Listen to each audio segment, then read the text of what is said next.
We've got a problem, and the problem is Conway's Game of Life is not a symmetrical rule set. If we start with something symmetrical, we will not end with something symmetrical. I don't like that. So we're going to create a new rule set, okay? So you're on this playlist here. If you want a slower explanation, you can go here. Source code is here.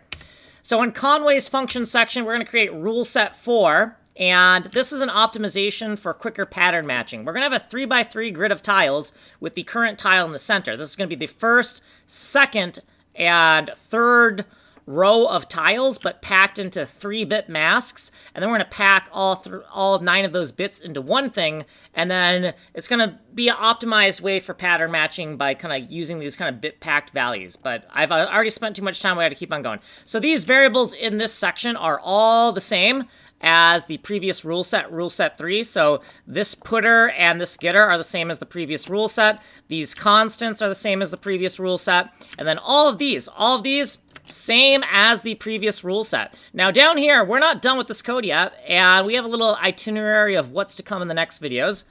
And then down here is the Conway's tick function, and we've added support for rule set 4, which is unfinished. And then here's what we did previously.